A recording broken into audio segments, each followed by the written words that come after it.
Alors bonjour à tous, c'est Nkabi Biambou Junior. J'espère que vous portez bien.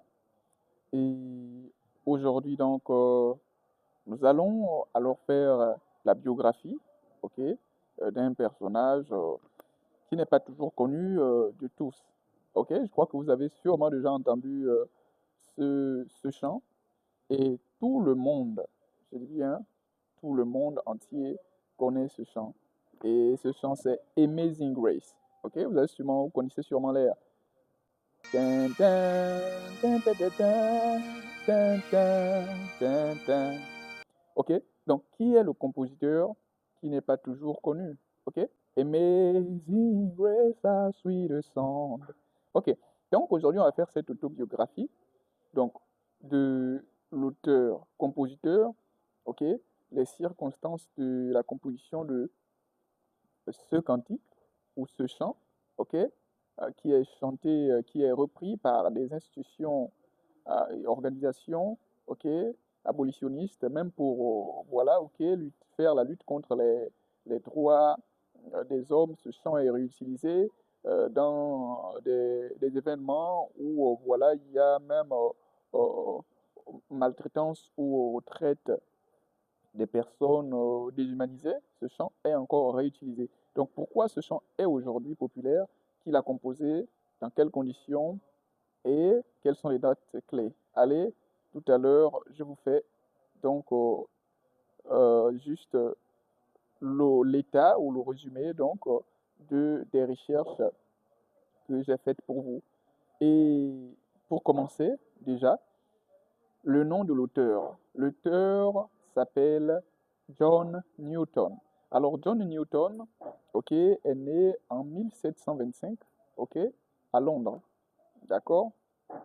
Pour ne pas parler déjà de sa vie familiale, sachant et sachez, voilà donc que John Newton est né à Londres et que il fut donc un capitaine de navire négrier.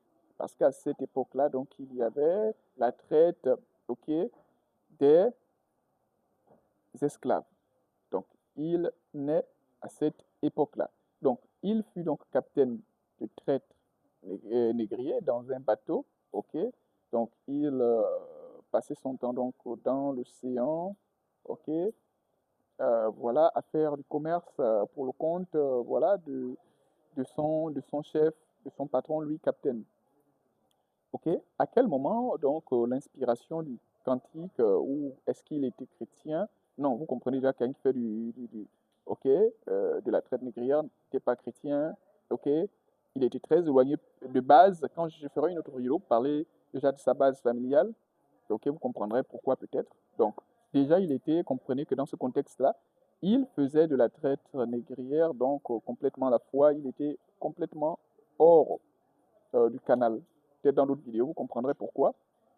Ok, il a fait cela, ou peut-être pourquoi aujourd'hui ça l'a rattrapé. Mais pour le coup, sachez que il n'était pas ok dans la foi à ce moment précis. S'il avait complètement aucun rapport avec la foi, il était plutôt dans ok le monde comme on le dit immoral, dans tout ce qui est brutal. Ok, il traitait durement des hommes parce qu'il était capitaine négrier, négrier. Ok. Donc là, nous sommes, ok, donc dans les années 1700 au 30 à 45, ok, lorsqu'il est donc chef de navire négrier. Alors, la situation où ok, le contexte dans lequel le cantique naît se trouve dans une date clé qui est la date de 1748. Donc, à 1748, ok, John Newton, ok, qui donc parcourt le Pacifique dans son navire qu'on appelle le Greyhound, ok, donc fait face à une terrible impasse. Et cette impasse, c'est quoi? C'est une tempête. Les capitaines qui conduisent les navires savent ou peuvent le dire qu'en 1748, la tempête qui avait frappé ok, le Pacifique à cette époque était insurmontable. C'était logiquement voué à l'échec est voué donc au- à, comment je peux l'appeler, à, son bateau était voué à sombrer, était donc voué à être englouti par les eaux donc de l'océan. Alors pour la première fois en 1748, John Newton fit cette prière à Dieu. Ok, ça c'est historiquement parlant, comme je vous l'ai dit.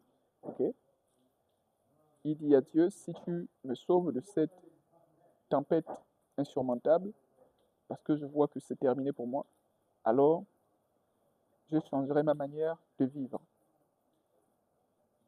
Effectivement, c'est ce qui fut, c'est ce que la situation montre, que John Newton ne mourut pas dans cette situation, il vécut. Alors, il commença à se tourner vers sa religion, la religion ou sa foi. Je ne veux pas parler plutôt de religion, la foi qu'il avait abandonnée depuis longtemps. Je vous ai dit, je vous parlerai de la base, pourquoi est-ce que je parle de il retourna, quelle est sa base, pourquoi est-ce qu'il croyait avant et aujourd'hui et dans les années voilà, qui ont avancé, il n'a plus cru. Donc il retourna vers la foi chrétienne et il commença à changer d'attitude. Ok, ça c'est donc la base donc de ce cantique, c'est 1748. Et en 1772, John Newton compose les paroles, ok, d'Amazing Grace. Amazing Grace, le cantique chanté aujourd'hui populairement. Ok, donc il chante, il écrit les paroles de ce cantique. Ok, il n'y a pas encore la composition musicale qu'on écoute aujourd'hui. La composition musicale qu'on écoute aujourd'hui n'existait pas. Il écrit les paroles et ces paroles sont prononcées pour la première fois, ok, vu qu'après cet événement, ok, euh, John Newton va devenir plus tard un prêtre anglican, ok, donc, ou anglicain. Et donc, c'est pour la première fois, ces paroles qu'il a écrites en 1772, il va le prononcer en 1773, ok, dans un sermon qu'il va prononcer donc à l'église d'Aulnay, ok. Et donc, dans cette église-là, il va rencontrer donc des personnes comme le poète William Scower, ok. William Scower, donc avec lui, ils vont faire donc des recueils de cantiques, ok, qu'ils vont appeler l'Aulnay Hymn, donc dans lequel il va introduire Amazing Grace, ok. Après la composition de ce recueil de cantiques, il y a donc maintenant l'air associé, ok, au cantique Amazing Grace que l'on connaît aujourd'hui. Alors, ce cantique, ou plutôt le rythme qu'on écoute aujourd'hui, n'existait pas. Ce n'est qu'en 1835, je vous l'affirme, que l'air qu'on appelle le New Britain, New Britain est associé donc au texte des paroles Amazing Grace. Donc le New Britain est associé aux paroles d'Amazing Grace et devient donc populaire. Sinon, à part ça, ok, il n'y avait pas de musique standard proprement associée aux paroles d'Amazing Grace. Donc depuis 1835, ok, ces paroles vont rester, euh, ces paroles vont rester agrippées au chant, à la musique New Britain qui est aujourd'hui connue de tous. Et cela depuis 1835. Donc, vous avez un peu le contexte dans lequel ce chant est né, qu'il a créé, et l'air aujourd'hui. Et ce chant est repris aujourd'hui parce que euh, Newton, John Newton est devenu donc dans les années qui précédaient donc son, sa reconversion au christianisme, un fervent abolitionniste. Et ça, bien sûr, de l'esclavagisme. Donc, il va rallier la cause de certaines grandes personnes donc, dans ce domaine.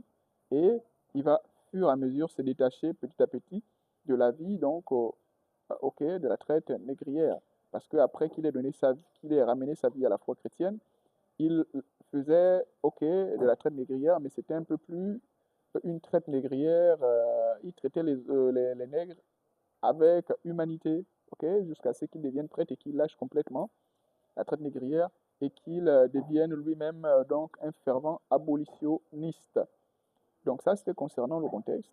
Et aujourd'hui, on reprend ces chants pour le chanter. Donc c'était un peu dans ce contexte et ces dates clés que c'est né. Donc si vous voulez comprendre l'histoire d'Amazing Grace, connaissez certaine date clé. 1725, John Newton naît. 1000 1748, il y a la situation d'une tempête incontournable qui le mène à faire une prière pour la première fois. Il y a 1772 qui donc permet à John Newton de composer, d'écrire les paroles du chant lui-même. 1773 dans lequel donc il, ok, décide de prêcher pour la première fois le sermon dans l'église qu'il accueille donc, l'église d'Olney, ok.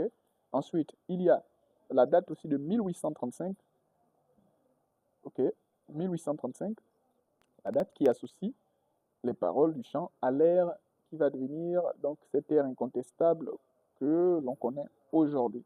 Donc ces dates-là peuvent déjà vous faire état ok, de comment est né donc euh, le cantique Amazing Grace, alors que vous allez écouter. Tout à l'heure, je vais laisser peut-être quelques paroles parce que je n'ai pas l'autorisation d'utiliser ce chant. Donc merci d'avoir regardé voilà, ce tuto. Si ça vous a plu, donc partagez et faites-moi signe pour que voilà, je fais plus de recherches pour vous, pour certains auteurs qui sont très